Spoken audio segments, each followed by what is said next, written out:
My Spirit Talk Live with Scott Allan is for entertainment purposes only.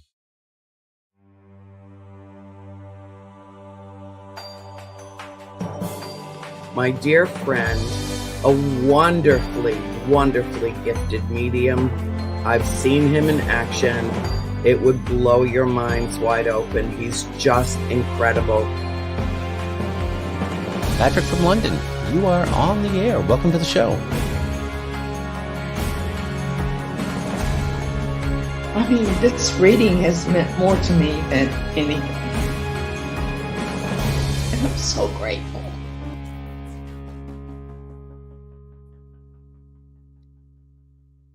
Hello, my friends. Good evening and welcome back to Spirit Talk Live.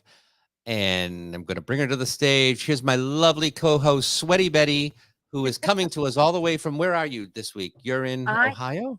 Yes, I'm in Fairport, Ohio. I am actually right beside Lake Erie.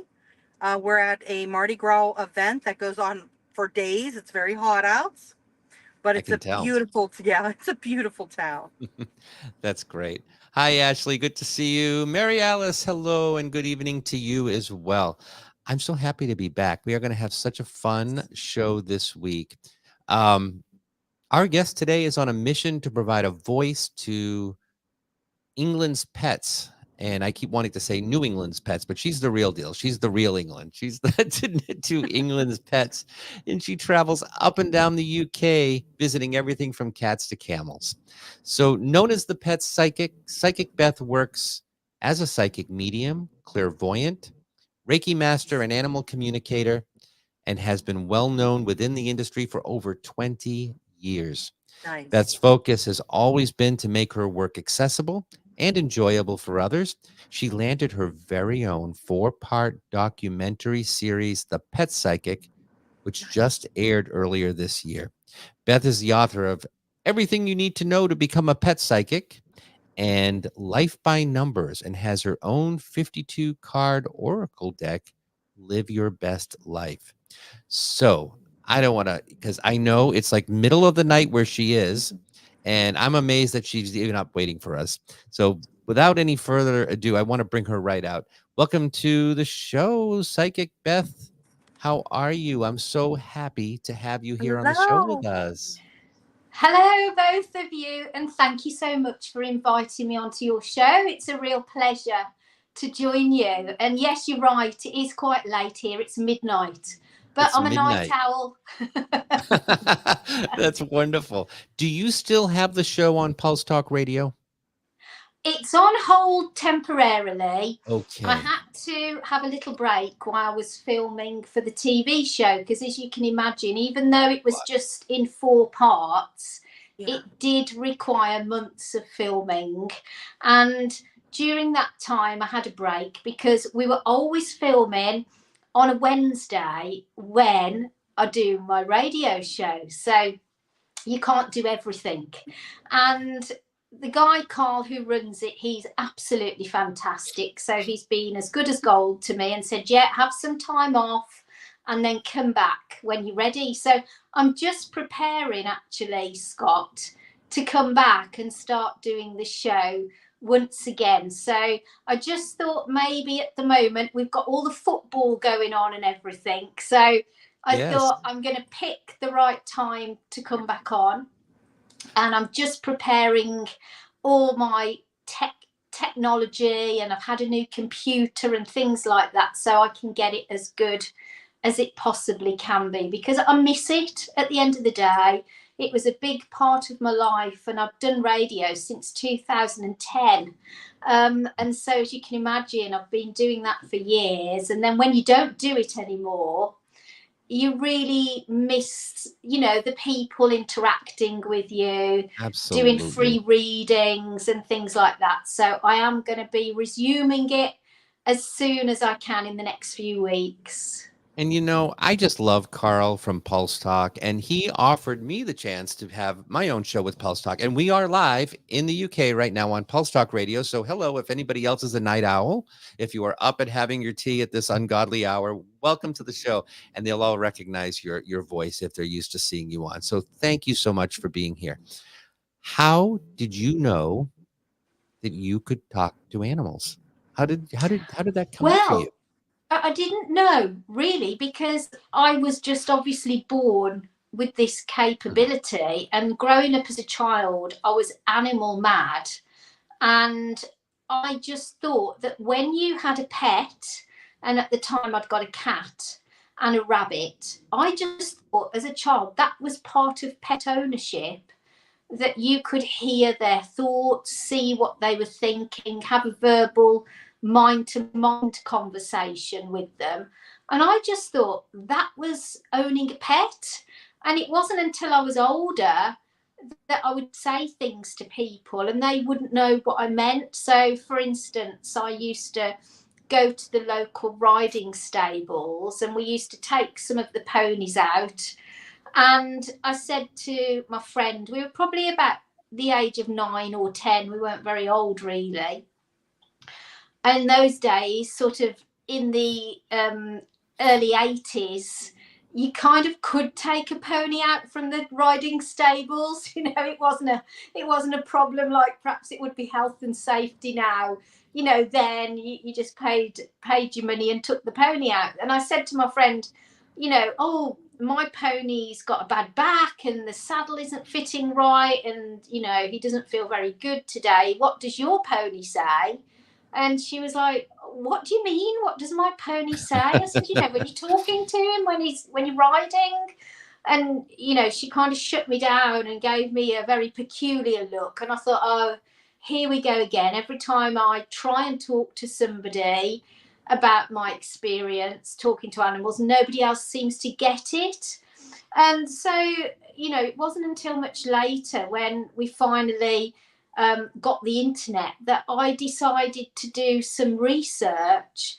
And I thought, well, I wonder if anybody else does what I do. Is it just me? You know, are there other people having the same experience? So I went on and somebody taught me, you know, how to use the internet. It must have been, oh, you know, early 2000s, late 1990s. So, of course, you didn't have Google then. I think it was Ask Jeeves or something really funny, you know, like that. And I discovered that other people, but more in America than the UK, were doing what I do, and they called it animal communication. So I thought, oh my God, it's actually got a title. And what I then decided to do was go on a forum, and I invited people to send me photographs of their pets, because I wanted to have the evidence that it really does work. And what I thought was, if I can connect to people in other countries, then in my mind, I know completely that I don't know the person. I can't possibly know anything about their animal. You know, there's no hearsay or somebody's told me something or I've overheard a conversation. I was trying to eliminate any possible doubt that may have crept into my mind. And then I started doing readings for people all over the world. There was a lady in Belgium with a horse that contacted me, and I was typing emails back saying, this is what I've discovered, this is what your horse has told me. And each time people were amazed with the results. So I thought, this really is real. It's not just something I do with my own pets. It's something I can do with anybody, over any space, over any country. And it really started from that. And I used to sell saddlery as a business, and people used to come in telling me about the issues they were having with their horses. And it might have been that the horse was misbehaving, you know, bucking, rearing, all sorts of things. And they would come for saddlery and solutions via the saddlery, like change the horse's mouthpiece or change the saddle or whatever it might be. But those horses were saying to me, no, it's because I've got a bad back, or I've got a really poorly tooth that hurts, or whatever it might be. And so I started to relay this to the people that were buying saddlery. And I talked myself out of hundreds of pounds worth of business because they didn't need the new bridle or the new saddle. They needed the horse dentist. They needed a veterinary opinion. They needed the back person. And people then started coming to me just because word got around that I was a pet psychic. You know, go to Beth. She'll tell you what's wrong with your dog, or go and tell her that your cat's missing and she'll know where it is. And it just sort of naturally evolved from that. And then just a whole manner of things happened. And you probably know yourselves that when you're of a spiritual mind, you start to realize that spirit put things there for you, organized synchronicities, being in the right place at the right time. So things started happening, and I ended up on a TV show called Richard and Judy, which was in about 2004, helping to locate a missing dog. And things really grew from that. I then discovered this wonderful art of manifestation, and I got into that in a huge way. And I kept thinking, if this is real as well, the pet stuff's real, is manifestation real? I'm going to test it out. I'm going to research it. And then I started manifesting things, and I manifested a radio show on a local radio station because I thought, what's the best way to let people know that animal communication is real? And I thought, oh, well, if people could phone into a radio show and they know they don't know me, and I answer their questions and communicate with their pets live on air, that's going to spread the word.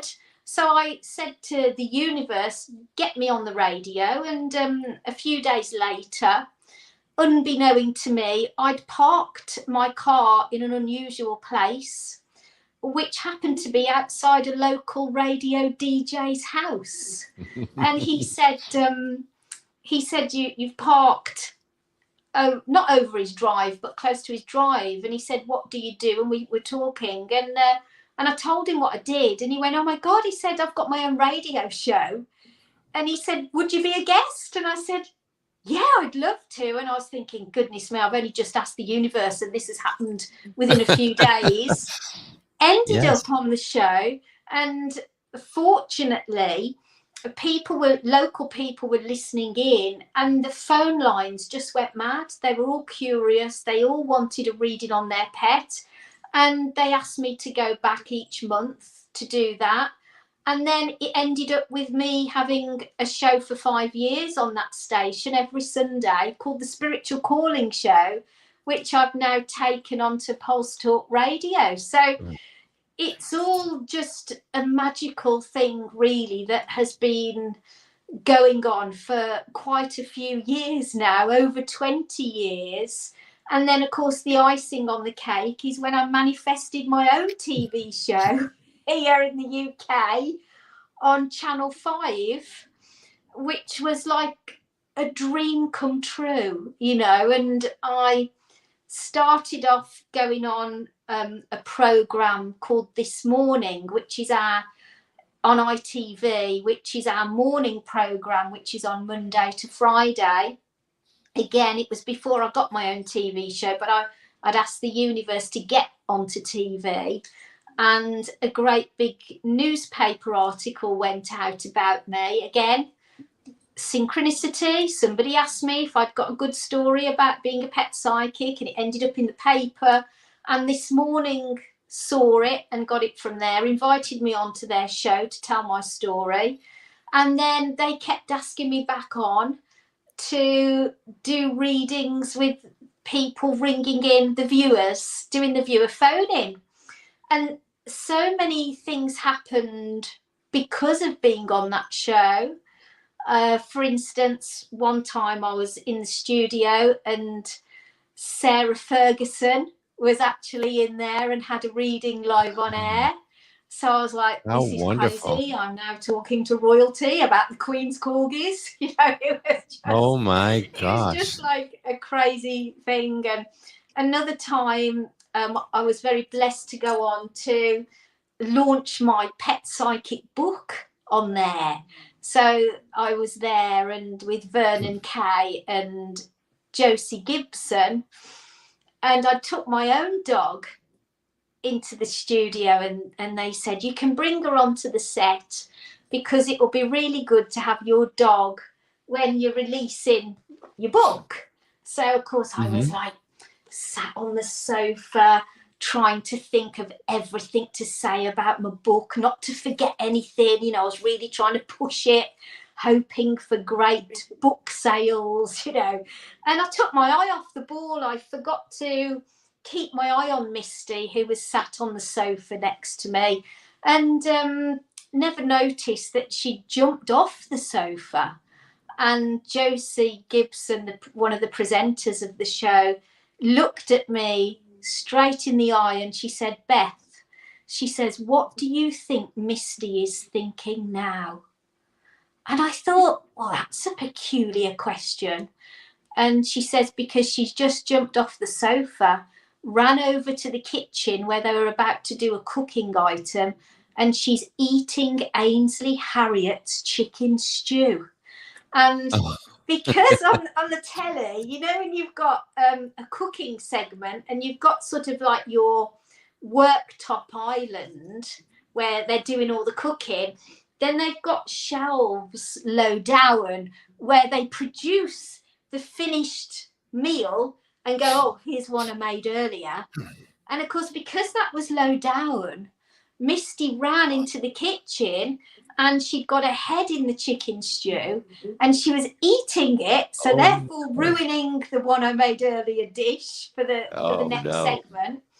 And the camera crew and the production crew were pulling Misty away, and of course the whole studio erupted into laughter. It was all on live television. Of course. And I'm thinking, I've come on here to try and like launch my book, and like everything's going wrong, you know. It's like a comedy of errors, but it was hilarious. And of course nobody could stop laughing. It was all live on the telly, and consequently my book went to #1 on Amazon that day of its launch, because it attracted so much attention. People had put videos all over the internet. Look at this Pet Psychic who she couldn't control her dog, you know. She's eating Ainsley Harriet's cooking segment. It went everywhere, and it was so funny. And they just saw the funny side of it, thank goodness. And of course it sort of made the headlines here in the UK. It was in all the papers and clips went viral. And I thought that could only happen to me, you know, that something that went wrong actually turned out to be a huge blessing. You know, so you know, it's a crazy world that I seem to be in at the moment. Do you connect with pets that have crossed, or just pets that are here? No, I connect also with pets that have passed over to the other side, and it's a really beautiful thing to do, because if you've ever had a pet and lost a pet, you know how painful that is, and the grief that is felt can only be likened to the grief of losing a person that you love. It's the same grief. It's as hard. And to reconnect a person with their pet from the other side can bring comfort. It can bring healing. It can bring proof that animals also go over to the afterlife. And I believe they share the same space on the other side that we do. It's not a space for pets and a space for people. We are all reunited when we get there. Yeah, when I do readings, there's times I see them holding pets. And when I say, I'm like, you know, there's a black and white dog with real big buggy eyes. Like, you know, they're like, oh yeah, you know, that's my puck. It was black and white, you know, black and white. Yeah. So, yeah, I like to see when they're holding the animals and letting the family members know that everybody's together. I mean, that's proof in itself that you can describe that to people Yeah. that have come to you for readings. And Yeah. again, a lot of people, I find when I've done mediumship, you know, bringing people through to have a message to somebody here on earth, that I'm giving the message, and then when I talk about the pet, oh, they've got a Yorkshire Terrier with them or whatever it might be, that's when the person gets emotional and starts to cry. Yeah. When you actually, you know, talk about the pet, it sort of can be a huge relief as well to know that your pets are still around you from spirit. Right. And I do believe that they send you signs, just like people send you signs. Absolutely. And help sometimes bring another pet into your life. Absolutely. You know, I believe that. Can I ask you? I'm sorry, Stacia. I Go know ahead. you said you'd be willing to do some readings for us today too. So I just want to let Yes. people know the phone lines are open, and the number is scrolling across the bottom of the screen: 775-264-SPIRIT or 775-264-7747, or you can type in the chat. I never ask this, but would you mind doing a quick little reading for me while you're here on the show? Of course, I'd love to, Scott. So tell me what you need. What do you need to do a reading? Tell me, I don't need a lot, just for some very simple information, because Okay. I don't want to know too much, because I don't Right. want to be influenced Understood. or have any preconceived ideas. I want to get it from your pet, from how they're feeling. So what is your pet's name, Scott? Well, I have two. I have one that's here and one that's crossed. So the one that's crossed is Molly. And the one that's here is Riley. Did you say Riley? Riley. Yes. And are they dogs or cats? They're both dogs. Right. So what I normally do is have a photograph to work with. But if you haven't got a photo there, just describe what they look like, but don't tell me anything about their personality. Okay. Molly is tricolor. So she is. Do you want to know the breed or no? Yeah, that would help me. Okay. They're both King Charles Spaniels. And dogs. they're beautiful. And Molly was tricolor, black, white, and brown. And Riley is what they call a ruby. So he's red. I don't need any more information than that, Scott. That's all I need, because what happens then is that I get like a picture in my mind if I haven't got the photograph. So that's the only reason I would want that information. But I don't want to know anything else unless you've got a specific question. But let me see what I get first. Sure. Before you ask me anything. Okay, so I'm just going to see who comes through first, whether it's Molly or Riley. And funnily enough, I do feel like they're both trying to talk to me at the same time, so I have to try and split them up. Molly approaches me first, and she says to me that she was very gentle and very kind, and she shows me that she had really big eyes, and people used to talk about her beautiful eyes. In life, though, she said that they did feel quite dry and a little bit prickly. I know that sounds an odd thing to say, but whether it was just because of the shape of them, I'm not sure, but she shows me that straight away. She talks to me that she had either a heart murmur or something going on with her heart, which was like an irregular heartbeat. Do you understand that, Scott? I do understand that. She had a heart murmur. Yeah. Yeah, so she's telling me about that straight away. And it's not for us to feel sad because of these medical issues. It purely is evidence from her that, you know, I'm communicating with her. Right. She also shows me a vision and a clairvoyant picture of vomiting or coughing quite badly. Do you understand that?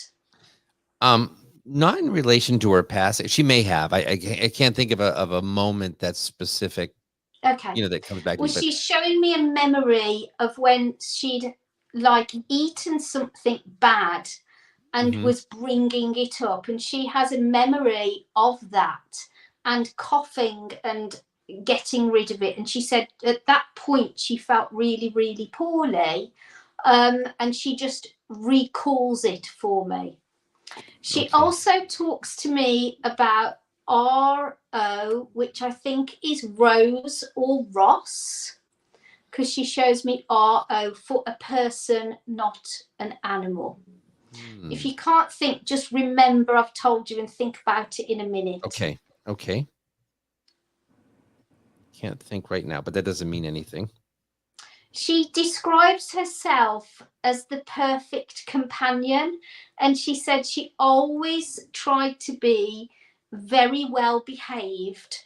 And she says, and people would remark on how good she was and how polite and how well behaved she was. And if she was a child or a person, she would have been described as having excellent manners. So it was like she knew how to behave in all sorts of circumstances. So she said she wasn't naughty. She tried to really fit in, and she said she was very adaptable in a lot of situations. True. That you could easily take her anywhere without worrying about her behaviour. Right. She said she was a little bit apprehensive when somebody she didn't know approached her, but she would be very submissive to them and very gentle and very easy. And so there is no malice or nastiness in this dog whatsoever. None whatsoever. She says you could pick her up, you could do anything with her, and she would never react in a negative way. She got a very beautiful way of looking at the world, and she said she was a very forgiving soul. So even if you would accidentally tread on her tail, for an example, I'm not saying you did, but she wouldn't even try and bite. She would just realise that it was an accident, and she would let things go. So, I mean, you can't sort of leave babies and dogs together alone. But, if ever you did with Molly, she would just lick them and be very, very docile and very kind. Yes. She's just the most beautiful, gentle energy. She tells you to look out for the name of Tina. T-I-N-I-A. Tina. Okay. So I want you to remember that, because she makes me feel, by saying look out for it, that this person is coming in around you with a positive aspect to it. Okay. She talks about the 11th of June, and that's obviously just gone, but she's giving you that date. So if you could just maybe check your diary or have a look at that, or just bear that in mind. Okay. She gives me something which I don't understand what she means, but she gives me these words of door hopping, but I'm not quite sure what that means. I'm not sure if she means you are in between homes, or I don't know. Door hopping. I don't know what that means, but it's as if I'm looking at people's entrances to their houses. Yes. Does that make any sense? Off the top of my head, it doesn't, but it may, like, you know how that is. It may click later on. Yeah, it's as if for some reason she keeps showing me lots of front doors of people's properties. I don't know what she means by door hopping, or whether I lived in a condominium, and there were doors, but she didn't go from door to door. Do you know what I mean? We only went to ours. But maybe she's describing where she lived.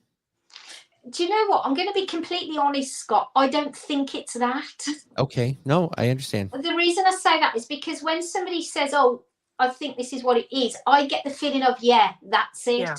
But when you tell me that, I think, no, it's not that. It's not that. I don't know if you've got anybody that is trying to get onto the property market, as in buying and selling or flipping properties. But I don't know what she means by door hopping. It's not a term I've ever heard, but she must mean it for something. So I'm going to jot it down as well. Sure. And you'll have to let me know. I will let you know if it starts to resonate or anything comes of that, because everything else that she said is absolutely true. Do you know what I mean? So I've no reason to doubt, but it could be my interpretation of when she shows me this row of doors, what she means exactly. I know that she was extremely loved and cared for. There was nothing that you wouldn't do for her, and she feels that love. She said she met with some challenges towards the end of life, but she doesn't want you to focus on that. She wants you to focus on the times that you had great joy and understanding. She said she taught you a lot. She taught you a lot about dogs, but taught you a lot about kindness and gratitude. And she said that she was part of her role with you was allowing you to be offloading your thoughts and your issues onto her. Like, she'd listen and you'd sort of speak your mind and speak your truth. And even if you were having times where you were not happy, she would be there to calm you and soothe you. And she hopes that you know and knew at the time that that was her form of healing and helping you. So she does feel that she really supported you when you needed support. Yes, and there was a time it was just she and I. We were the only ones in the house. Yep. It's true. And she felt that you talked to her like you talk to a person. I may have. I don't know. I mean, she was really the only other living being in the house. So I did probably talk to her. I don't know. I don't remember specifically, but I probably did. Yeah, she says you did. You talked to her like she was a person, and she was very intelligent and would kind of like soak it all up what you were saying. She said there was issues, like she could be picky with food and issues around food for her. There were, it wasn't that she was picky. It's that she had to eat only certain, it bothered her. Certain foods would bother her. You know, it's not that she was picky, but she could only eat certain foods because of some of her issues that she had. Yeah, she feels like the pickiness is like you say, it's like, I can only have this, I can only have that. Right. So there's something where you couldn't just, like the temptation with a dog is that when you're having your dinner, it's to go, here you are, you can have a bit of mine, and like tidbits. And she's like, oh, no, I can't have that. I never gave her. I've never given my dogs people food. I never have, but she had to be on a special diet, and I used to have to get her a food special. Yeah. Well, she's got so much love, and I'm glad to connect you. I'm so glad you did. Today. Thank you so much. That was beautiful. It really was beautiful. That's good. I'm glad you've enjoyed it. Riley, on the other hand, is a totally different ball game. When I link in with him, he feels more exuberant and more with more energy. Actually, no. He is even more of a couch potato than she was. He feels like when I connect with him that he's got a lot to say, and he's trying to say it really quickly to me. Like he's got quite a big, I can only describe it as a big energy. Maybe, but physically, he just wants to lay with you and do nothing. I mean, he came home from the breeder, and I had taken him to see my parents, and he was how old are you? 8 weeks. He sat right next to her for 4 hours and didn't move, and that's how he's been his whole life. If I come home and I've been away for a few days traveling, very excited, the tail's moving, that kind of thing. So he's not a complete slug. but he is extremely, extremely lovable and just wants to be with you all the time. Well, he comes over as if like he's very chatty and he's got a lot to say. And he says to me that he watches everything that goes on, that he is very, very observant. Mm-hmm. He says that he is more food orientated than your other dog. So he's different in that way. He says he likes to go out with you. He doesn't like to be left alone. Certainly doesn't like to be left alone for long. And I feel that if he has to be left, it would be helpful to like have some music on or something that would fill the room with sound so that he doesn't feel that he's on his own. He's never really been alone. He feels that the company of people is very important to him, and he doesn't like to think that he doesn't feel like a wuss. Do you know what I mean? Like he's scared or anxious. No, not at all. He just feels like he wants human company. He doesn't want to be left on his own. He keeps showing me, hold on a minute, M-A. He keeps showing me that for the beginning of somebody's name. Is there anybody with like a name like Malcolm? Oh, M-A. M-A. He keeps showing me that, and I know that when I see it big and he's making it big, it's significant. Sorry to put you on the spot. No, that's okay. I'm just trying to think. I can't off the top of my head think, but that doesn't mean anything. M-A. Yeah, it sounds like it's going to be like Malcolm or Mary, but I know it's M-A. That's what I can see from him. Oh, my mom? What's your mom's name? Marilyn. Oh, okay. That's where it will be, because when they make it big, and that means it's significant for you. It doesn't mean it's something to look out for the future. It's like established. So he references your mom. Okay. He's also talking to me about, I don't know if somebody is having a lot of dental work, but he's showing me something at the back of the mouth. You see us both laughing. So my God. That's great. I'm having a crown done next week, and my son is going in for a filling. So the two of us are having dental work done very soon. He has heard that conversation about all this going on and that it's necessary.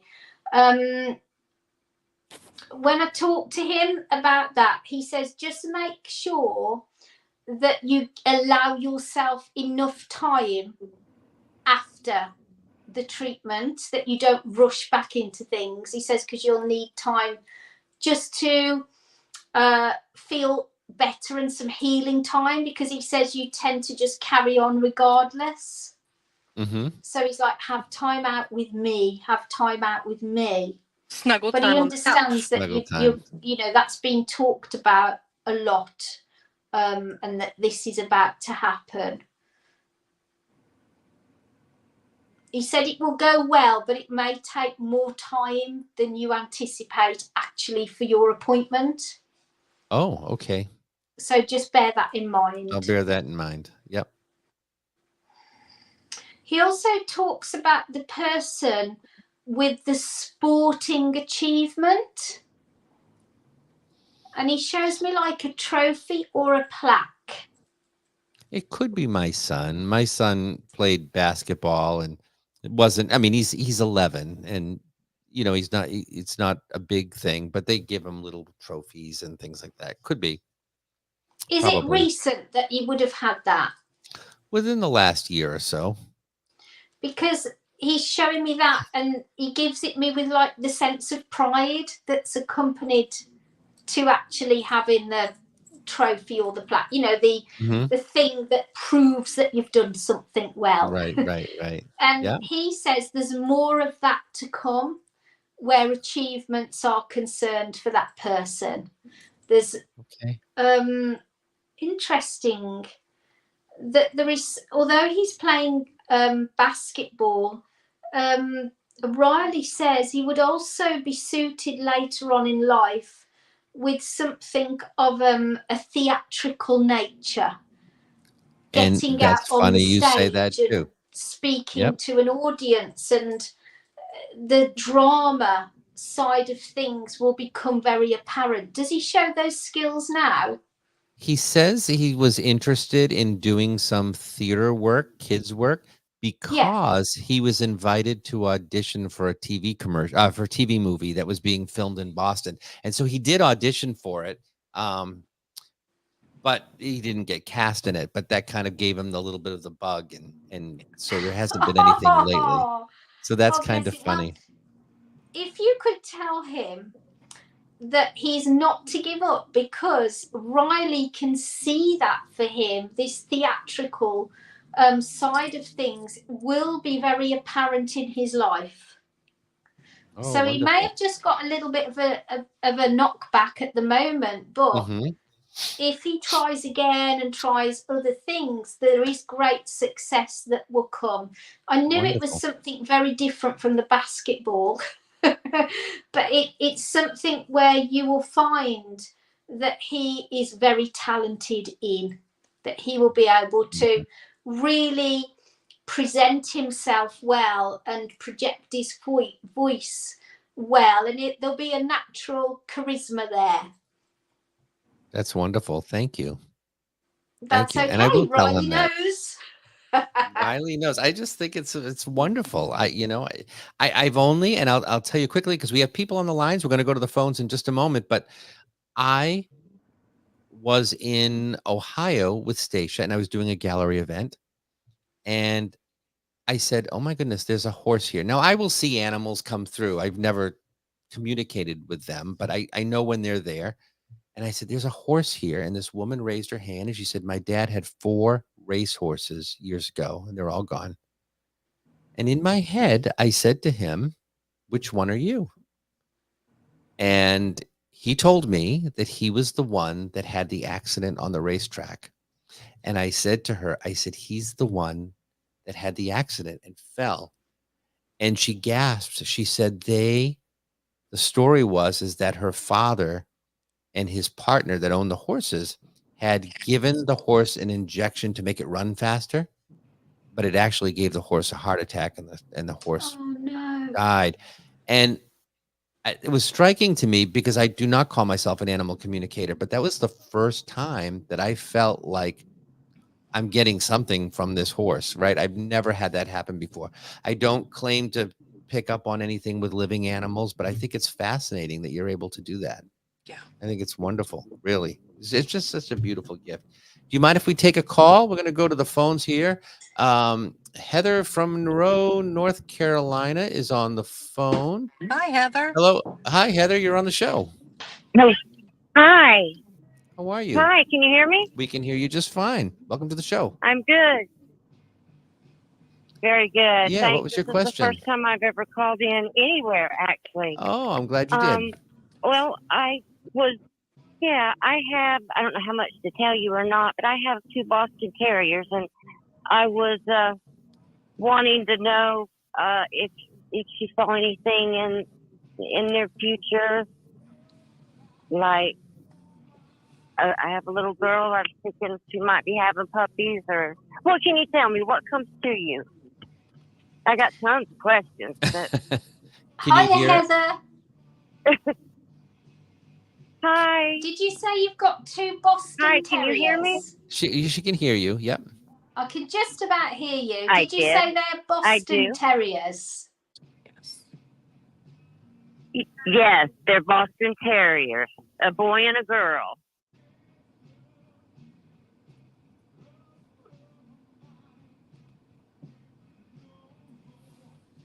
Hello, I lost you then. I do apologise. Oh, that's okay. No worries. Okay. Yes, yes, it's 2 Boston Terriers, Loco and Mija. Yes. Did you say, Scott, could you tell me the Sure. Yeah. dogs' names? Because I can't hear Heather very hang on well. one moment. I'm going to turn up. Heather, can you say it one more time? I want to see if this helps. I've You just have turned the volume up on you. Okay. I was saying I have 2 Boston Terriers. One's name's Loco and the other is Mija. Can you? Did you catch that, Beth? 2 I Boston think Terriers, she one said named Loco. one's name's Loco Mm-hmm. and one name's Mija. Mija. Yeah. Yes? Yes. Perfect. Yes. Let me see what I pick up for you, Heather, about Loco and Mija. Yes, yes. Or any animals you see around me. Okay. If they are. So the first thing that I want to say is that you feel that you also have an ability to talk to your animals on a mind-to-mind telepathic basis, because your dogs tell me that you talk to them in that way all of the time, and that you're very quick to understand what's going on for them, even if there is something like a medical issue. You would just look and think, oh, something's not right, so you're very astute at picking up on their feelings and their emotions, and they tell me that they communicate with you and send you messages all of the time. When I link in, and I think it's Loco. Oh, yes, they do. Do excuse me if I've mixed them up at all, because I've got them both coming through. One of them sounds like their breathing is like noisy, or their breathing is quite loud. Do you understand that? Yes, I do. It's like a reverse sneeze. Yes. They do have breathing problems, one in particular. Yes, so I do feel that one of them has some issues there, and that makes you a little bit anxious and a bit worried. And I would just be sort of conscious of that if you get too concerned, just to keep checking in with the vet over that, because I feel that it's something that will be almost like a long-term part of that dog's life, and it's just something that you have to know how to deal with and manage. Wow, you're exactly right. Yeah, like a reverse sneeze. Sometimes they have surgery and sometimes not. And so yeah, it just exactly feels right. more that you have to be mindful of it and manage it, really. But it doesn't seem to stop what this dog wants to do, because the energy feels quite high, and that they're quite like want to go out, want to do things, and they're quite I mean to say it in a nice way. Would you describe at least one of them as sometimes being a little bit too over friendly? Like, as soon as somebody comes, they're sort of, whoa, let me get to the person first. And you're like, whoa, just come on, just need to settle down a little bit, you know. So there's this exuberance and excitement when somebody appears. Yes. And I can really get that sort of high feeling that comes with them. I do feel, though, that they are, you have to manage what they're having to eat, because as if they're going to put weight on fairly easily or fairly quickly. And one of them keeps showing me their paw, as if something has happened to the paw, or they've got a problem with anybody touching it, or there's been some issue around the foot.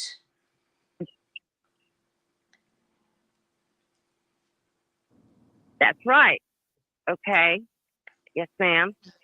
Yes, so they're showing me that has happened, and something's been going on there. The interesting thing also, Heather, have you had something made with their names on it, like embroidered on or personalised? Yes, I have. Yes, I've got a flag that two rotten terriers live here, me Han Loco. Yeah, I have their name everywhere. I even have a bathroom shower curtain rug and the whole works. I love Boston Terriers. They're so cute.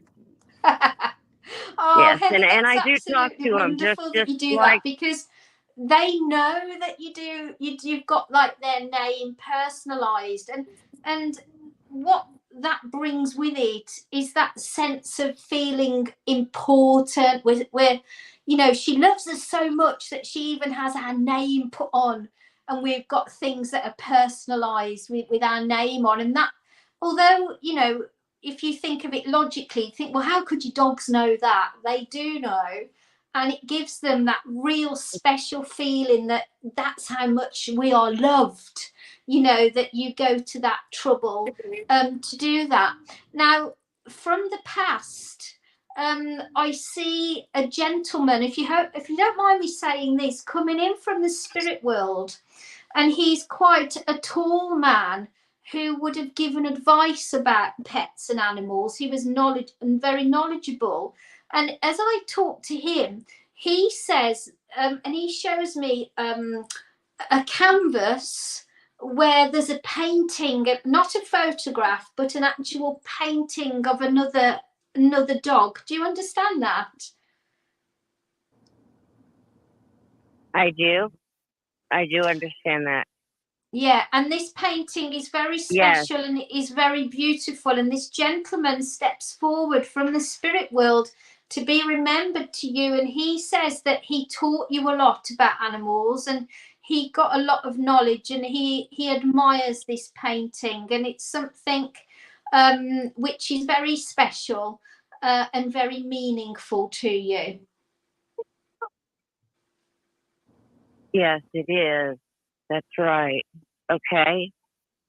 And sometimes when I talk to animals, because I'm opening up, I can't think who exactly that would be. Well, it shows me a generation above you, so it would be either father or on that generation line. Okay. All right.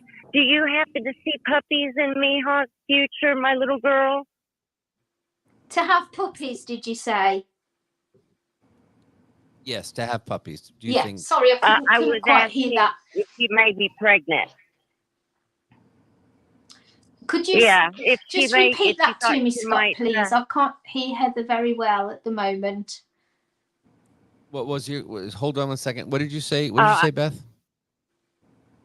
Did Heather say she wants to have puppies from her female dog?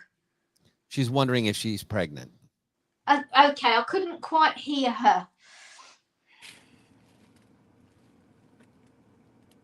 What I get, and I have to be very honest with what I pick up, I just get the number 6, as if there's going to be 6 puppies coming. Oh my goodness. Okay. I just keep seeing number 6. Thank you. 6. As if you've got 6 babies to look after. Okay. Thank you, Heather, and we appreciate you calling. I'm going to take the next call here in just a moment. Thank you for calling the show. Thank you so much for that. Bye-bye. Bye-bye now. Nancy from Tewksbury, you are on the show. Hi, Nancy. How are you? Hi, Scott. Hi, Stasia. And hello, psychic medium, pet medium. What's your question? Hi, Nancy. What's your question? Well, there's way too many pets in my past to try to bring forward, but there are a couple of very special ones, and I just recently had to put my cat down in March, and I have some guilt over that. I'm so sorry to hear that, Nancy. It's always a very hard decision to make, and what I will say to you is, at the point of making that decision, you knew it was the right thing to do and you trusted your intuition. Absolutely. The problem is when we look back, when we're not living it on that day, we look back and we start to question it and think, oh, well, maybe I could have asked another vet, or maybe I could have tried this. And you start tying yourself up in knots. And what's happening to you, Nancy, is that you are over analysing it now. And I want you to go back to that time where you made that decision and you knew it was the right decision to make, and it was the right decision to make. And you have absolutely nothing to feel guilty about. It was a decision that was required. It was a decision that was brave. And most importantly, Nancy, that decision came from love. Because you love your cat so much, you could not allow things to continue. And I don't want you to feel guilty. Oh, well, what I want to say to you is you're a very I'm completely okay with the fact that I made that decision. Good. But the course of events, the way it played out, should I have made the decision sooner? Because I was not aware that it was as bad as it was. And because I didn't make the decision sooner, did she suffer longer than she had to? Well, let me tell you this. You know your pet better than anybody else. You knew that cat better than the vet, better than anybody. And sometimes animals are wanting to stay with us as long as possible. And sometimes they can hide symptoms. Sometimes we don't know. And it's not until a vet steps in and says, oh, you know, that this has been going on. And, you know, so you have done absolutely nothing wrong. And you really appreciated every day that you had with your cat. So you made that decision at the right time. And so you're not to doubt yourself anymore. And your cat did not suffer in a way that was too much for them until it got to the end. They were coping. And animals have a strange way of letting us know when to take them to the vets and when we need to listen to that advice. And you acted upon it perfectly. I completely understand where you're coming from.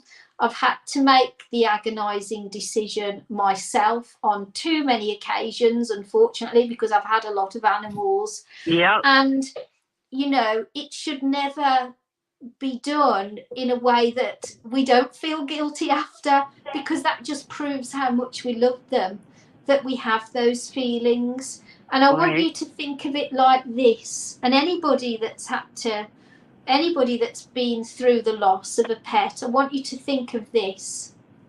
It was far better to have shared your life with that cat and to know that animal and to go through the pain than it would have been not to have known them at all. And the loss. Well, the funny thing is when having that when pet I first with you for realized that time that you shared together was worth the pain that you go through now. Yeah. You wouldn't swap it. If somebody said to you, and I get that. Yeah, if somebody said to you, you know, if you had a choice never to have known them and not have any pain, but to have known them and gone through the pain at the end, you would choose to have them in your life if you were given that choice, because it is worth it. And you had a very, very, very special relationship with that cat. And I feel that in lots of ways, and I know this might sound a little bit funny, Nancy, but in lots of ways you were similar. You were gentle, together and kind. And I get that you both have those personality traits. And this cat shows me would like to sit very closely or even wrap themselves around you. This is a cat to me that had a great affection and liked to be physically held and physically loved. Whereas a lot of cats, they kind of take themselves off and have their own little hidey holes, or they're in the house, but you don't know where they are. This cat's energy to me is a very loving energy that likes the physical contact. Does that make sense to you? Yeah, I used to do holy fire Reiki sessions for her. I used to do Reiki for her all the time. Oh, how beautiful. And she would just fall asleep under my feet. That's amazing. I hear this name, and if you don't know it, I want you to remember the name, and it sounds like Barbara.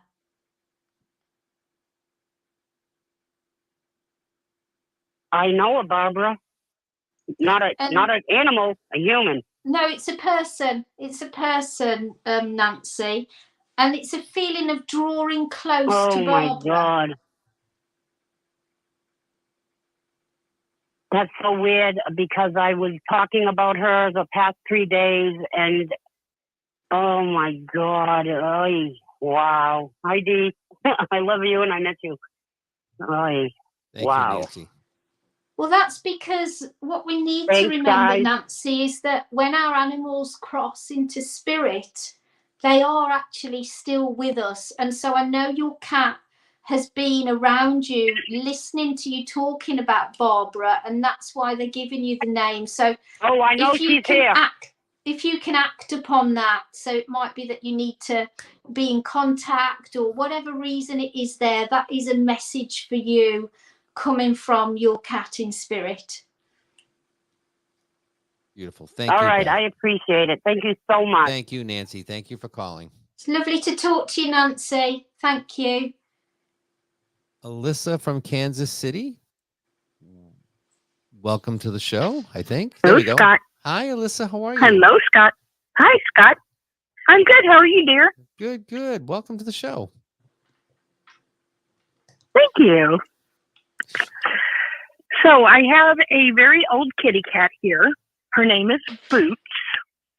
And I know that my time is getting limited with her. And I'm just wondering if you see anything of, I have some trips coming up. She's already making me feel guilty for traveling and leaving her. But I just want to make sure that she is okay. And do you see any idea of how much more time I might have with her? Is it Melissa? Alyssa. Melissa. With an M. Oh, it is with an M. Hi, it says Alyssa. Melissa on the auto screen. No. Yeah, it's Melissa that you met at Michigan Paragon. Oh, that Melissa. You know what it is? They do the auto screen, and it's like speech to text. So it came up Alyssa, A-L-Y, and that's why it wasn't connecting with. Oh, Melissa, gotcha. I'm so glad now I know that it's you. Thank you. Thank you. Sorry about that. It's okay. No problem. Okay. What I pick up about Spooch Melissa is, although she's quite elderly and does love attention from you, she actually is doing quite well considering her age and what is going on. And I do believe that you still do have some time left together. I never know exactly when an animal or a person is going to cross, because I never want to know, because I feel that that's a little bit like unethical on my side of things, because I would never want to predict a passing. I don't feel comfortable with that, and I think that if ever you told somebody a specific time and date or an approximation, they're kind of waiting for that. Do you know what I mean? And I don't think that's necessarily fair. But what I will say is that I do feel you do have some time left together yet. And so I know that it must be really, really hard to go off traveling and do what you need to do in the circumstances that you're in. But nevertheless, I also know that she doesn't want to hold you back and stop you doing anything. And I think it's important also to remember that the way we view passing away and the way animals view it, I think, is quite different. Have an ability to know that we go to another dimension, whereas humans kind of question it, like, do we go to heaven? Is there anything out there? You know, and animals have that kind of confidence that they know they're just moving on to another plane. And I think that they are a little bit more matter of fact, if you know what I mean, about passing away. And also that they see spirit quite easily. And so I think that we get ourselves all tied up in knots very often, especially when we've got to go out of town and make those kind of choices in case anything happens when we're not there. And the advice that I would give you is that just make sure that when, for your own peace of mind and your own confidence, that your cat is with somebody who gives a lot of love and a lot of attention like you do, because that is the best way. And to check in on a regular basis, which I'm sure you do. But I think that for you to cancel your plans would not be right. I think it's important to carry on, you know, and go away and do what you need to do. But I can't give you a time limit, and it wouldn't be fair to do so. And all I will say is I do feel that you have got a little bit more time together. Thank you, Beth. Okay. Yeah, I mean, I can tell she's getting older. She's getting thinner, which just means that I just spoil her that much more. She will be very well taken care of and loved. And every time I leave her, I give her a kiss goodbye, tell her, Mom, you'll be back soon. So I just wanted to make sure that I'm doing the best for her and everything she deserves right now. You absolutely are. I know how much you love and respect her, and I do feel that it's a two-way thing, that she adores you in the same way. What also is interesting, that she shows me a young female. I don't know if that's around you now or is coming into your life. So she shows me somebody who is either teenage or in their very early 20s. Okay. There could be somebody right now who has interacted with her a few times before that has loved her to death. Yes.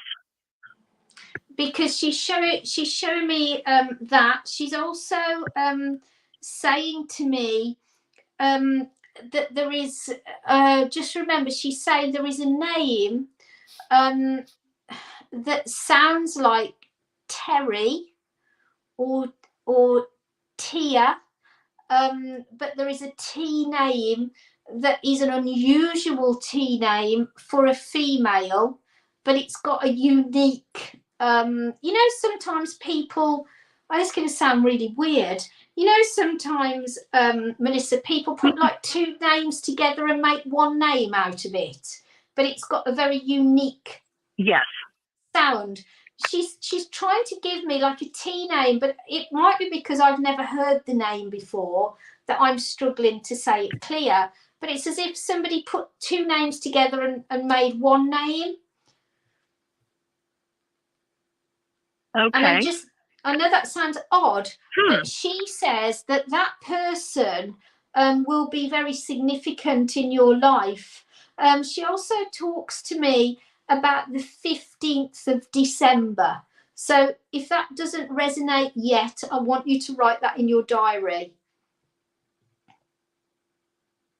Well, and that is a big day in our family. We have a couple of birthdays and an anniversary on December the 15th, so I remember that day very easily. Well, that will be what it is then, and that's why she's showing it to me, because it is it's a relevant She's day. Very smart. Yeah, she is a very smart kitty cat. She has to be the smartest kitty cat around. She certainly is.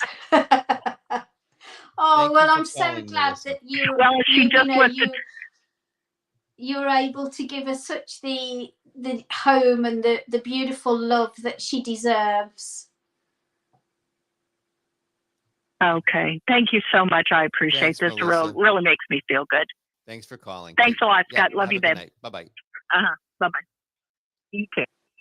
Well, that was pretty wonderful. And I just want to show you something. Heather, that you read just a moment ago, came back on. She said, you were so wonderful. I thought of the spirit came through.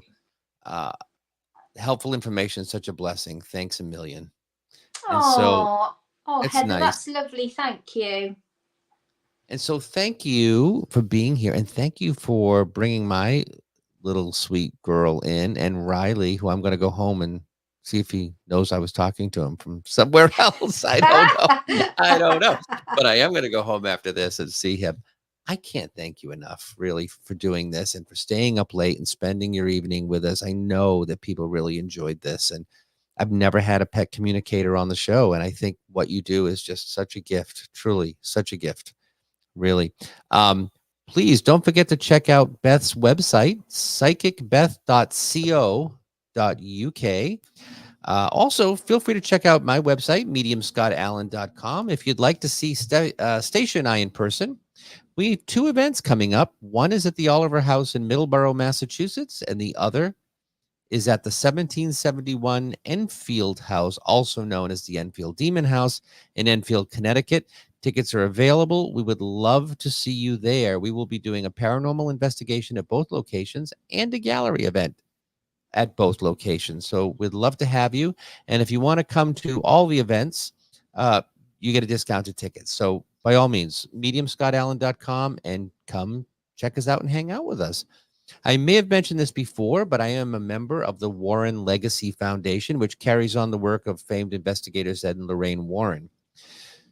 So I'm just putting this out there. If you're having difficulty with something paranormal, you can seek help directly from the foundation at warrenlegacyfoundation.com. Or if you email me, I will point you in the right direction.